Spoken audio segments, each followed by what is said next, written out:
All right. So, in our last talk, we saw that Sri Krishna spoke about the general discipline for meditation, the discipline that needs to be practiced during our transactions throughout the day. And now that he spoke in first 9 verses of the 6th chapter called the Yoga of Meditation. And in next 4 verses, verse number 10 to 14, he speaks about the disciplines that needs to be practiced just before we sit for meditation. Just before meditation. These are not the disciplines for to be practiced throughout the day, but these are specific preparation for meditation. These may be called disciplines, or the better way of calling them is calling them conditions. Some conditions which, if they are fulfilled or if they are met, then meditation will be very effective. Otherwise, one may sit for meditation, spend time also trying to meditate, but meditation won't be effective. And also Sri Krishna says that if one follows these disciplines or tries to meet these conditions, then one will get peace of mind from meditation. So someone said that whether I get peace or not from meditation, one thing is sure, that others will get peace from it, because at least during that time I am silent and not disturbing anybody else. But Sri Krishna says that to get real peace from meditation, to have the meditation really be effective, one needs to follow these disciplines or try to make these fulfill these conditions. What are these conditions? He speaks about 8 conditions. In fact, he speaks about 7 conditions, but we have to supply one. We have to supply one which is understood. And now, he does not speak about these conditions in a linear order. They are scattered. And some of the conditions or some of the practices are repeated here and there. So what we have to do, we have to collect them and arrange them in a linear order. So what are those conditions, 8 conditions that one aspirant should try to maintain to have an effective meditation? First one is place of meditation.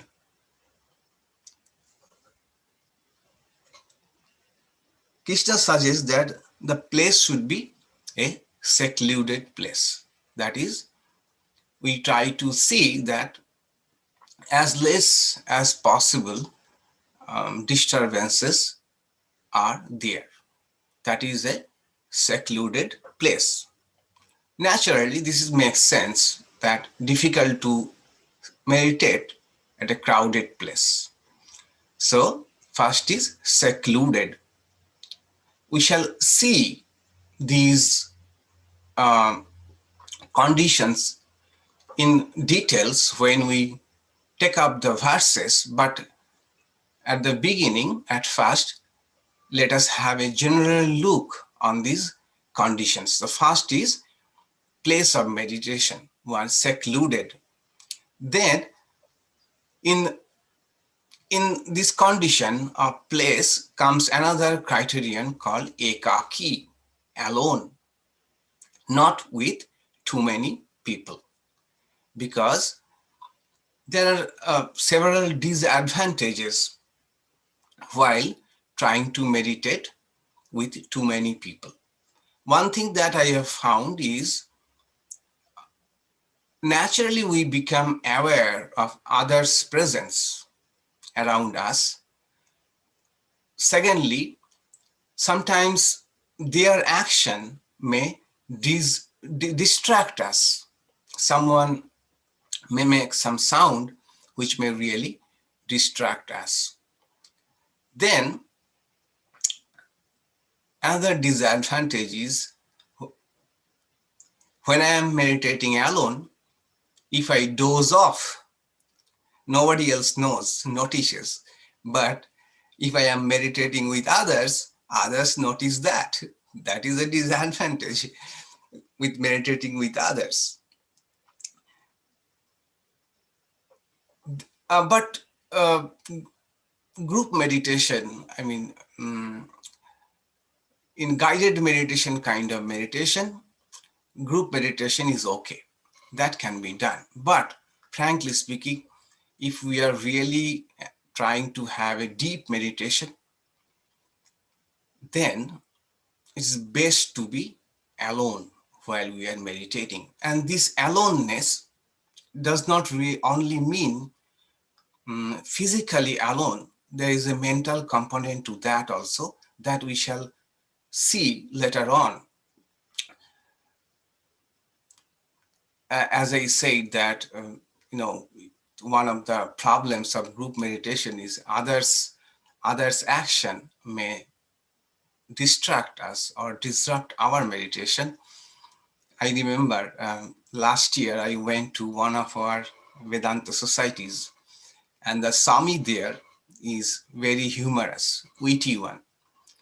And I noticed that in his class, in his talks, if somebody, dozes off, he immediately calls that person by name. So I asked the Swami, it's very good that you call that person by name so that they don't get distracted or they don't fall asleep, and you are bringing their attention, you are making them alert. He said, no, why I call their name is I don't call their name until they are making noise, like when they are snoring. Until then it is fine with me, because what he said is really very funny. I thought it would be something else. He said, you have right to sleep, but you don't have the right to disturb others' sleep. I thought he would be telling that you don't have right to disturb others' attention. He said, no, someone else might be sleeping, but your snoring may disturb that person's sleep. So you, yeah, you need not snore. So the point is about place, try to be alone. Sri Ramakrishna also said that meditate in your mind, in forest and in a corner, secluded corner, alone. Then another condition about place is cleanliness, shuchi. Cleanliness means one is physical cleanliness, that is, it should be clean and organized place. It should not be a cluttered and dirty place for meditation where we are meditating, because clutteredness or uncleanliness, first of all, not hygienic, and also does not give a right mood for meditation. So the place should be physically clean. Second aspect of cleanliness is spiritual cleanliness. Should be spiritually clean. What does that mean? That means the place should be conducive for spiritual thoughts. place should bring spiritual thoughts, or as we call it here, vibes, appropriate vibes for meditation. So this is very important. That is why it is recommended that we meditate at a particular place every day, so that through association, that mood or spiritual vibes are generated.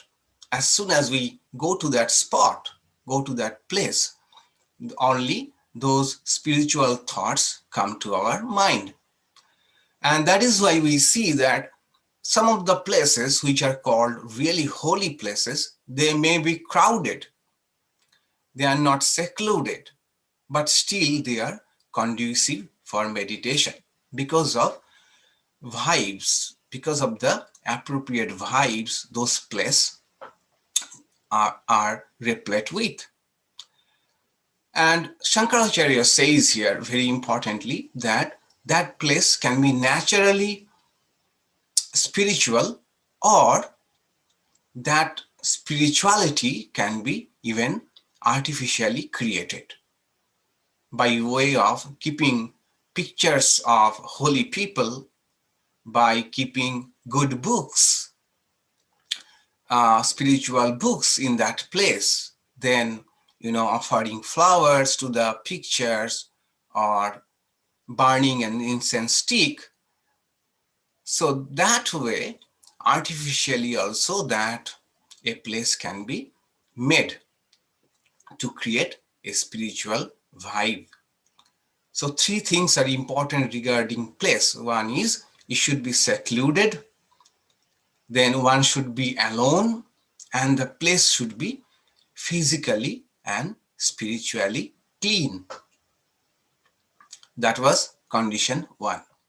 Then condition 2, Sri Krishna does not speak about, but we have to supply that, add that, that is time. Time. So what should be the ideal time for meditation? So they say that Sattika Kala, there are some times which are naturally conducive for meditation, especially the junctures, early morning or evening, these junctures. And they say that early morning is good for meditation. Why? Because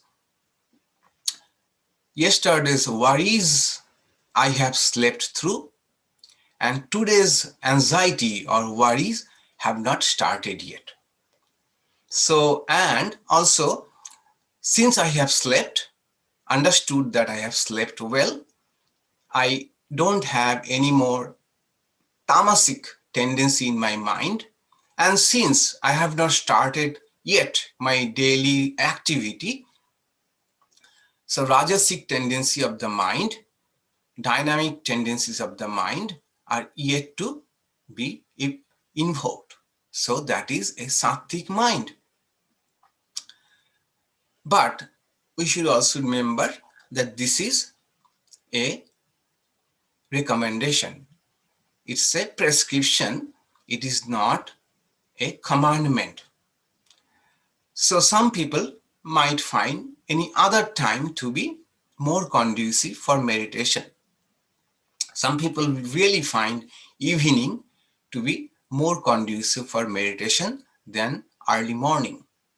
Some people may find some any other time. The point is, whenever the mind is relaxed and the same and alert too, relaxed and alert, that is a sattvic mind.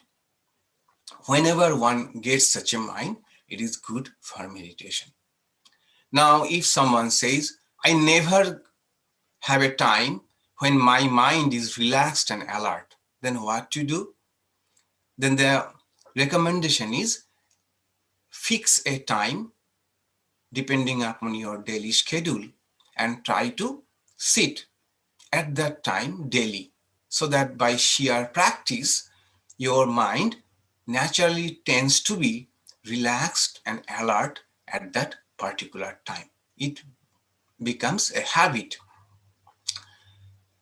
Then another aspect of time is duration of meditation. How long we should meditate. Then some people say that, quality is more important than quantity. Quality is more important than quality. That is true, really so, but at the same time, we should remember that this quality meditation is not possible soon after we sit. It takes some time when mind has been exhausted with his thoughts. As someone said, one of our Swamis, that meditation, a first part of the meditative practice, a good deal of time is spent like reading a newspaper. That is, you sit for meditation and all that has happened throughout the day, like news flashback, all they start coming back. And Swami Vivekananda also said that how to bring the mind under control. He said that at first, let the mind play. Let the mind think whatever it is trying to think. Don't abstract it, but just observe it. Just try to be witness of your thoughts.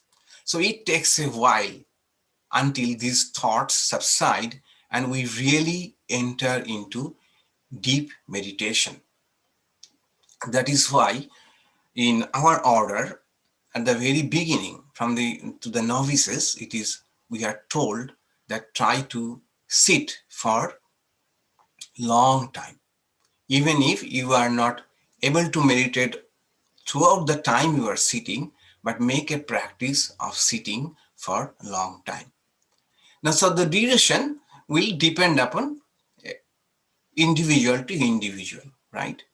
The point is that whatever time we choose, say 20 minutes, we should try to do that daily. It is not effective. One day I do meditation for 1 hour and next day I sit for 5 minutes. Rather, we continue with a fixed time daily and increase this time slowly, very slowly over time.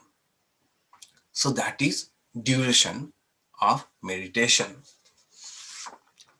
Then third condition is asanam. What should be the cushion like where you are sitting for meditation? So it is implied that one is sitting, first of all, squatting, that is sitting on the ground with knees folded. But again, we have to take that in spirit that if it is not possible to sit cross-legged, no problem, wherever we sit. The condition is the asanam, the cushion should be firm and steady. Firm and steady. I mean, it should not be too soft. If it is too soft, it will be difficult to keep the body upright. If it is too hard, it will hurt us. So it's a firm and steady, comfortable at the same time, firm. That should be our cushion. And we shall see in the actual verse what he speaks about the asana, the cushion. And he also says that cushion, one should have one's own cushion. That should not be exchanged with anybody else. And that is the cushion one should continue to practice with. And that should be placed on a steady ground, which is not too high, which is not, again, too low. That was third. Seat, how the seat should be, what the cushion should be. So I was thinking that how much detailed these prescriptions are. We shall see in the verse itself how much details are given about the nature of the cushion itself. Then fourth condition is posture. How one should sit. Krishna says that keep your torso, your head, your neck in a straight line, upright but relaxed. Why? Because upright posture means alertness. When we sit upright, we become naturally alert, which is needed for meditation. Secondly, upright posture also helps in rhythmic breathing, relaxed breathing, which has deep connection with the mind, state of mind. And that also the next condition, fifth, pranayama, breath control. How should the breathing be? The breath should be systematic and relaxed. Even the exhalation and inhalation should be rhythmic, because there is a connection between the breath and state of mind. When we are excited, our breathing is also irregular. And when our breathing is regular, our mind is also relaxed and in a good state for meditation. So that is breath control, breathing, or pranayama. The sixth is indriya nigraha, that is sensory restraint. The sense organs, we all know, are capable of influencing our mind.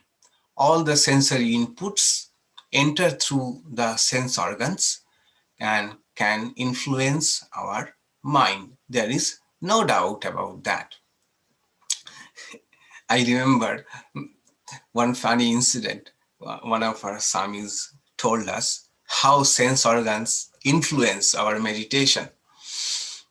This is about one of our ashramas, one of our centers in northeast India. And it's a hill station, and all the houses are built with wooden. But unlike here, there the wooden walls don't have insulation. So if you are adjacent to someone's room, you can hear the sound.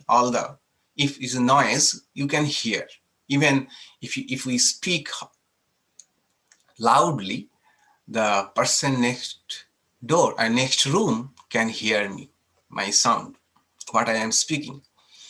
So this was about this Swami who, on that particular evening, he had to finish some work, which was an urgent paperwork. He needed to complete it.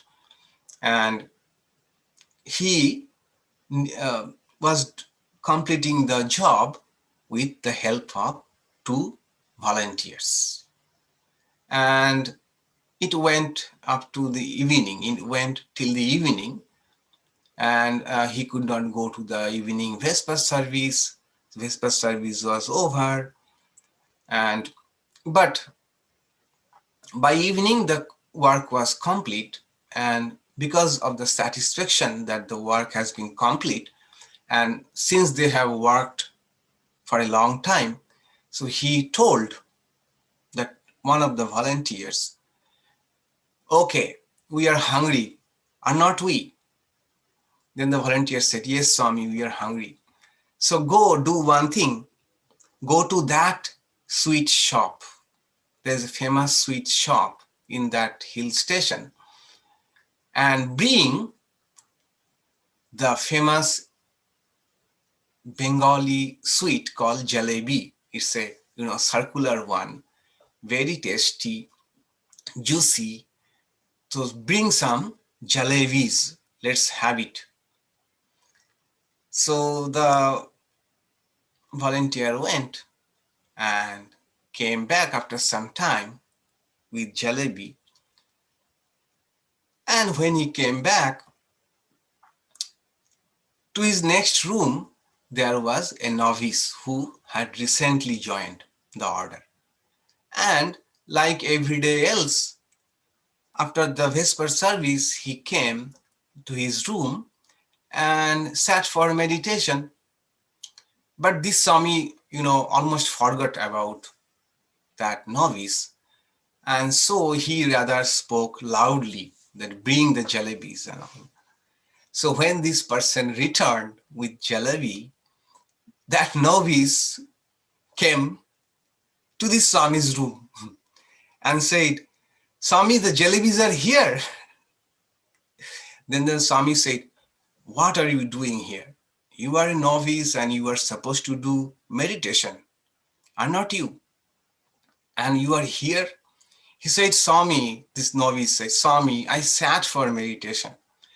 When I heard the word jalebi, after that, whatever I am doing, I am only seeing round figures.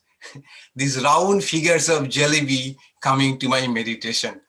So until I have them, I cannot really proceed for meditation.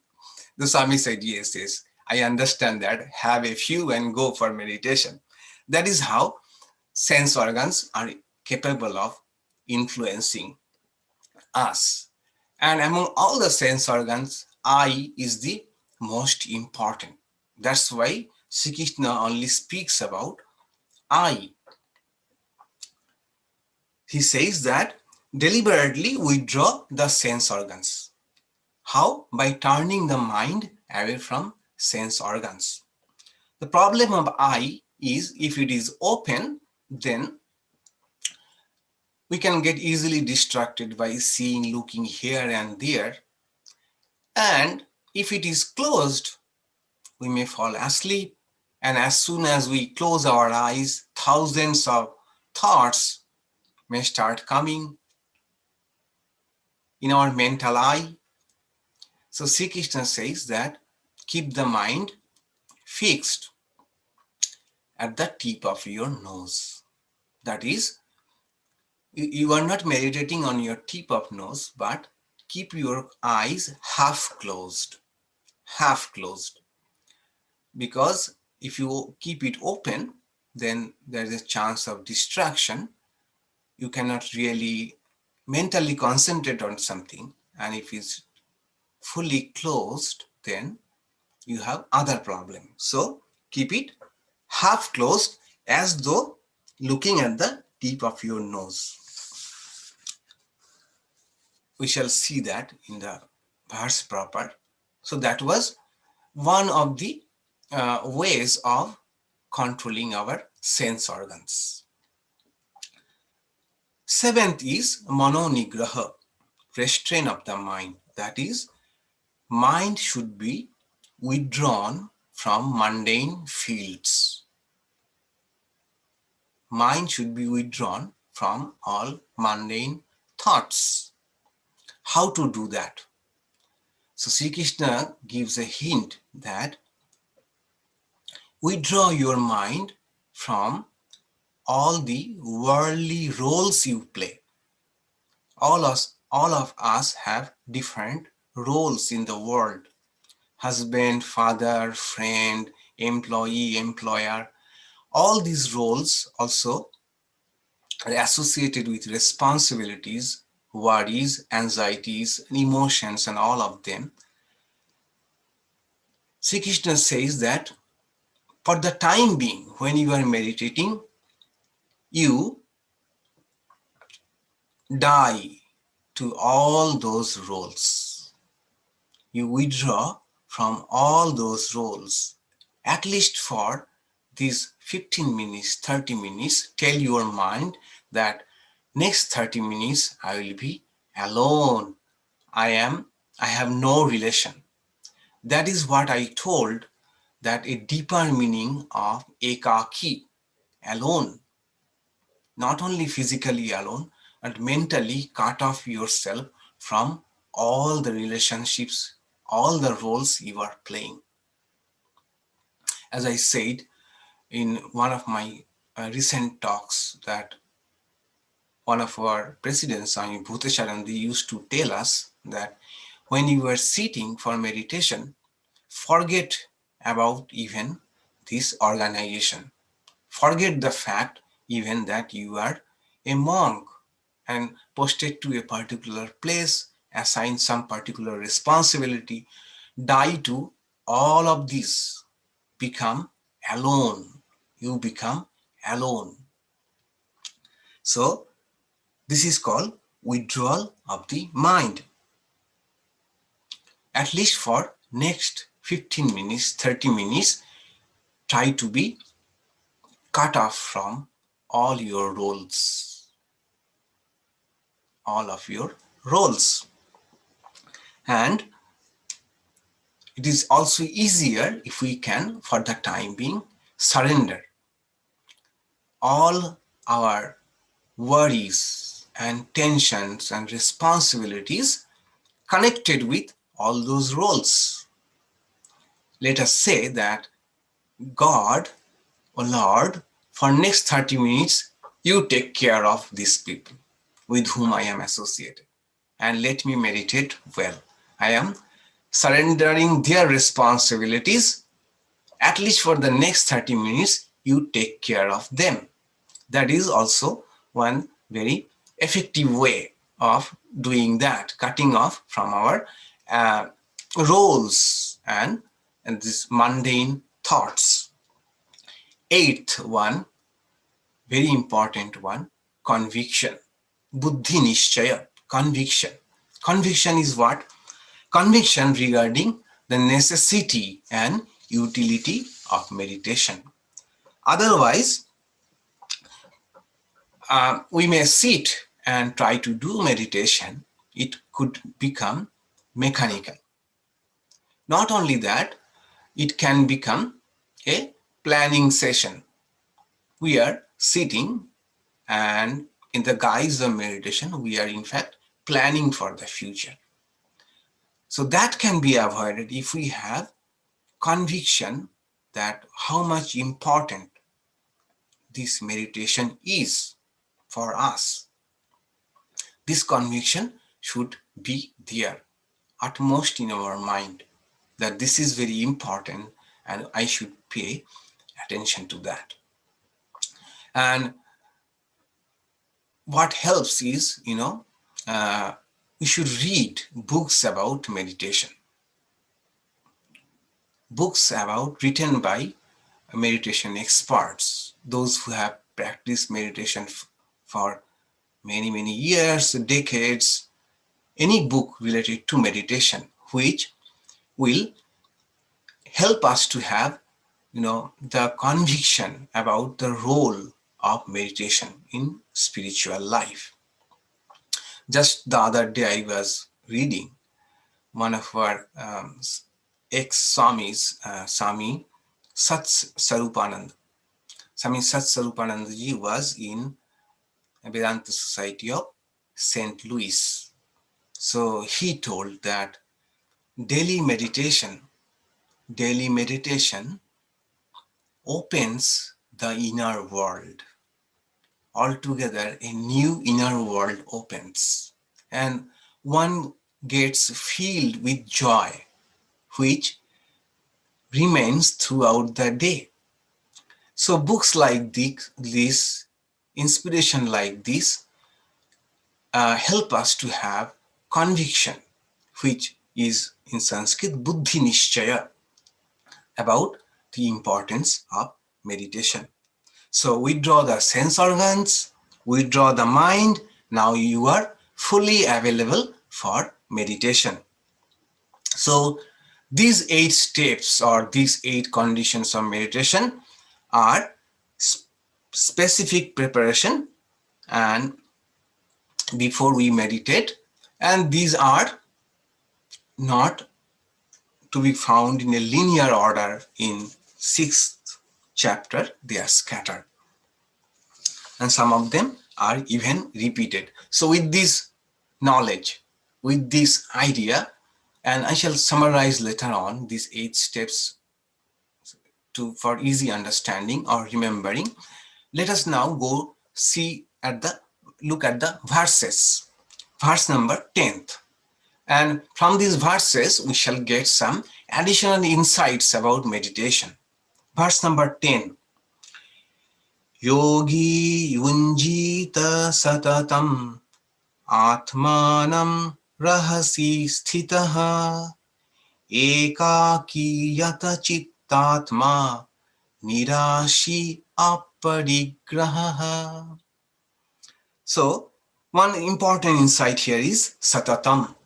Satatam may mean always, but what here it means, it may also mean regularly. So it won't help us if we meditate for 5 days in December, then again take up meditation in June for 6 days, and like that. Just as in physical exercise, regularity is very important. So here too, regularity is also very important for meditation. Satatam. What is the place? Here Sri Krishna speaks about place. Rahasi sthitaha. Rahasi means a secluded place. How many people should do meditation together? Ekaki. Alone. Try to be alone. And as I said, I have myself found that when we are meditating with a large group of people, it is really sometimes can become difficult to have deep meditation, real meditation. And what should be the condition of body and mind? Yata chittatma. That is mind. Chittam means mind. Atman here means not the Atman. Atma here means body. Body and mind under control, as we say, going through the processes. Then one important, nirashi. Nirashi means without desires in mind. Is it possible not to have any desire? What it means is not having binding desires. Binding desires are those which create anxiety in the mind. Binding desires. How to get rid of anxiety? Surrender all your desires and anxieties for the time being at the feet of the Lord. Then aparigraha. Parigraha means possession. Aparigraha means non-possession. What does it mean? Means possession is a source of trouble. We have to think about how to maintain them. And possession also means relations, as I said. Those are, of course, responsibilities and anxieties and worries that are hard to get rid of.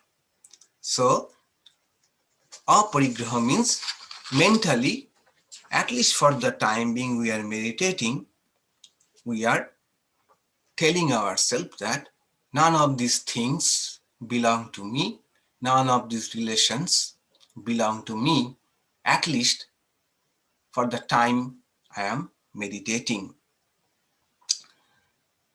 Then another condition for desha means place. Shucho deshe pratisthapya sthiram asanam atmanaha natu chritam nati nicham chailajino kushatvaram.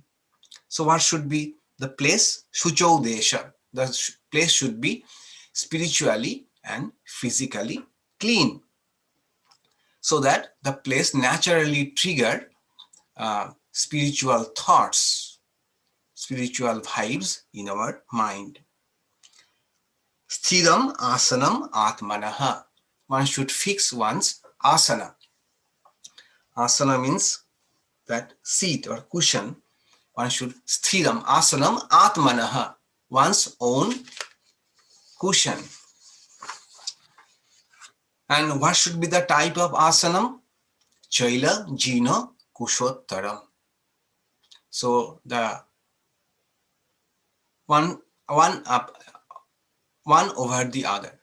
At the lowest level, Kusha. Kusha is a kind of grass and which is dried and made a seat. But that is hard one, pokey one. So over that, Ajino means skin of a deer skin. And over that, Chailu, a soft cloth. Shankaracharya says the order is very important. If you put the other way around, the kusha, the seat made up of the grass, will be pokey and it will disturb you. So the order is important. Now the question is it possible for us to have such a cushion? To where should we get deer skin from? And where should I get kusha grass, a asana? Even kusha asana uh, can be procured, but problem is deer skin. So the answer to this question is we should take in spirit, the spirit of the verse. What it wants to say is that the cushion should be firm and also comfortable, not too soft and not too hard. And where this ashanam should be fixed? In a place which is na uchitam na oti nicham, not very high, not very low, and the ground should be steady. Then he speaks about posture and withdrawal of the sense organs. Samam kaya shiro gribam dharayan achalam sthiraha sampreksha nasikagram sam dishashchan avalokayan. So sit upright so that your torso, your neck and your head in a straight line. Not only that, you are sthiram and achalam. You may sit upright, but at the same after some time you may start, rocking back and forth. That should not be there. It should be steady and without moving. It should be upright, but relaxed. It should not be, rigid, so that your mind is alert and your breathing is rhythmic. And this also is a prescription. It is not compulsory. If you are not able to sit down cross-legged, and if you find sitting on a chair with a backrest easier, sit there. Then what should be the condition of the sense organs? Withdraw the sense organ from the sensory field. How do you do that? Withdraw the mind from the sense organs. That how he hints by dishascha na avalokayan. Don't look at this way or that way, because that may cause you distraction. Okay, then what to do with the eyes? Look at the tip of the nose, that is as it were. Keep it half closed. It is conducive for meditation. At least when we are starting the meditation, keeping the eyes half closed is very helpful from withdrawing gradually. And when we are entering into deeper state of meditation, we shall find that our eyes have naturally closed. One important thing, Shankaracharya, Sri Krishna says, Samprekso Nashikagram Sam. Sam means look at the tip of your nose, whose? Your own tip of nose. It's not that you are looking at someone else's nose tip. Look at your own nose tip. Then what should you do? Pranayama, control your breath. And he does not speak about pranayama here in 6th chapter. He said that at the end of 5th chapter, verse number 27. Sparshan kritva vahirvahas chakshushchaivantare bhruvaha prana prano samo kritva nasa charino. So in the second line of that verse, he speaks about breath control. And it is immense, it has got immense significance. And you know how popular it has become now, because with the control of breathing, we can also control our mind. We can make our mind steady and relaxed with breathing. So prano prano samokitta means make the inhalation and exhalation even and rhythmic. But another way of doing that is they call Pranav Bhikshanam. That is, be witness to your breathing. Just observe your breathing. That itself calms down your mind or makes the breathing rhythmic, relaxed. So instead of trying to control your breathing with counting, you rather just observe, experience, or dispassionately look at your breathing, your in breath and out breath. That also helps in control of breath. Then next two stages, what is withdrawal of the mind and having a firm conviction about the result of meditation. He speaks in verse number 14. Prashantatma vigatavhir brahmachari brate sthitaha manah संयममच्चित्तो yukta asita matparaha. So after you have sat there on a steady asana, a cushion, and with upright posture, and with your eyes half closed, and also you have made your breathing rhythmic and regular. Then what should be the condition of the mind?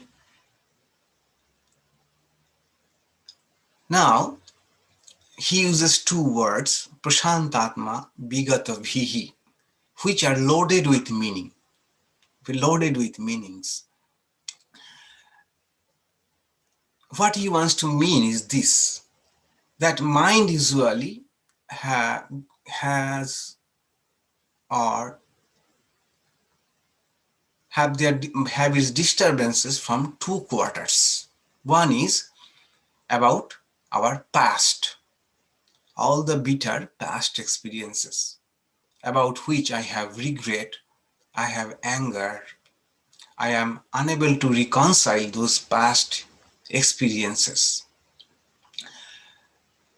What to do with those kind of experiences which come to our mind and when we sit for meditation, because other times mind is engaged in activities and these experiences are there, lying there in our subconscious mind.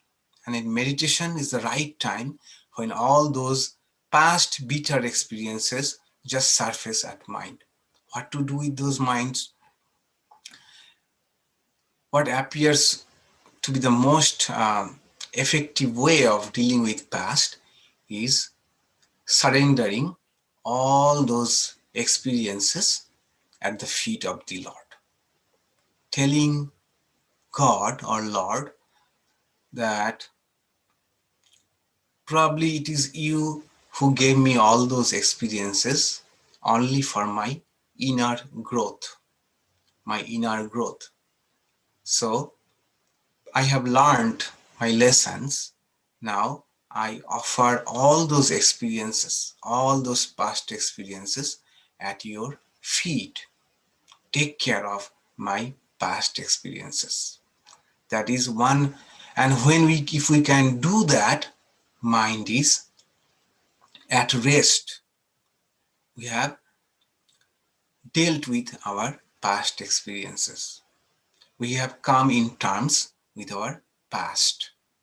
Then the mind is prashantatma, mind, serene mind, where past cannot, which is not affected by the past. That was about past. Second is worry about future. What will happen? What will happen in future? Anxiety, worries about future. By the word bigata vihi, which literally means be unafraid. So why unafraid? Why, what does it mean to be unafraid and sit for meditation with a mind which is not afraid? It means that mind which is not also worried about too much about the future. So it is all like praying to Lord that let the future experiences, let me go through them and let me have the mental strength to go through all the future experiences, and let me have the lessons from my future experiences. Let me have the lessons needed for my inner growth, but let me forget the experiences. Like as Sri Ramakrishna says that there, the mythological swan Hamsa, if you give it a mixture of milk and water, it can drink only the milk and leave behind the water. So praying to Lord that let me give, please give me that kind of open mind which is capable of learning from future experiences, learning the lesson, and but forgetting the experiences. If we can do that, we have a mind which is bigata vihi, which is not too much worried about future.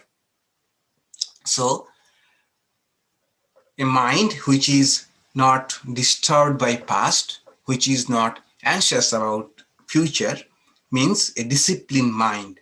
And that mind, in that mind, the present time is fully available for me for utilizing in utilize for meditation. And then the mind is available for what purpose? Sri Krishna says, Machitto. So Machitto means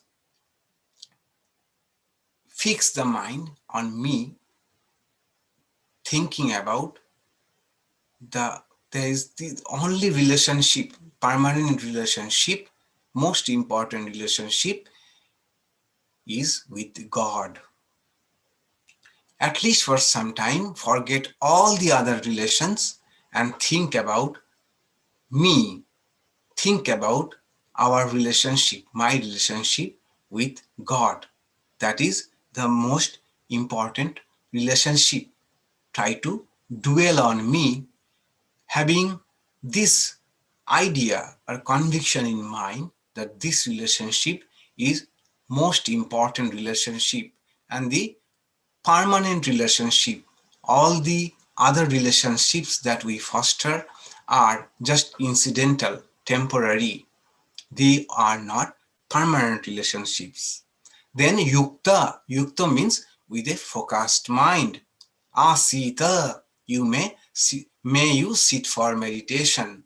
And mat paraha, not only having concentration on me, but keep God as destination of your life, with the vision, with the idea or conviction that God is the final destination of my life. You sit for meditation.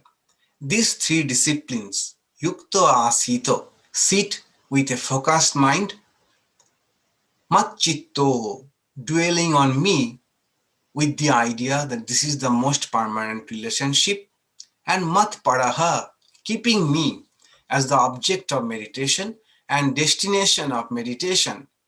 These three constitute conviction of conviction in the power of meditation. In Sanskrit, that is called buddhi nishchayaha. So these are the 8 conditions Sri Krishna is speaking about before going to the next step, that is what is meditation, which we shall see in our next lecture about in 2 weeks. So to summarize, what are those 8 steps? Those 8 steps in Sanskrit are desha, kala, asanam, sharira sthitihi, indriya nigraha, pranayama, mano nigraha, and buddhi nishchaya. That is, first is place. Choose a secluded place, try to be alone, and let that place be spiritually and physically clean. And you can create an spiritual atmosphere by doing a few things like keeping pictures of holy people, pictures of gods and goddesses, by keeping good books around, holy books around, offering some flowers, then burning incense sticks. So that is how the place of meditation should be. Then kalaha, time. It is better to meditate early morning or the evening junctures of day and night, when mind naturally becomes sattvika, that is relaxed and alert. So whenever you find such a mind, whenever it comes naturally, that is the time for meditation. If it does not come naturally, then try to fix a time, a daily time, where you regularly sit for meditation, so that at that time your mind naturally becomes meditative, contemplative. Another aspect of time is duration. So duration is important. More than how long we meditate is also important how regularly we can do that, we can maintain that duration. That was second. That is time. Place, time. Third is cushion. So try to sit in a comfortable cushion which is not too soft, which is not too hard. Then Sharira Sthiti, try to sit in an upright posture, upright but relaxed posture, which helps in gaining alertness, having an alert mind, also which is conducive for the next step called breath control, controlling the breath. So one way of controlling the breath, one way of making the breath rhythmic is just to look or just to observe the breathing. And when breathing becomes rhythmic, relaxed, mind also becomes relaxed. After that, what is that? Indriya Nigra, withdrawal of the sense organs. And among them, most important is eye. So keep your mind half closed, as it were you are looking at the nose, tip of the nose. But you are not meditating as such at the tip of your nose. It only means half closed. Then Mano Nigraha, withdraw from your mundane thoughts. And one way of doing that is to cut off yourself for the time being from all the roles, all the relationships, all the personalities we have in our world. For that time being, let me die to all those relations. Let me become a guest. Then buddhi nishchaya, have firm conviction that meditation is important and how uh, what a great role it plays in shaping our life. And if we read books about meditation, books written by meditators, which inspires us to do meditation regularly, those books are beneficial in maintaining this conviction about the necessity and utility about meditation.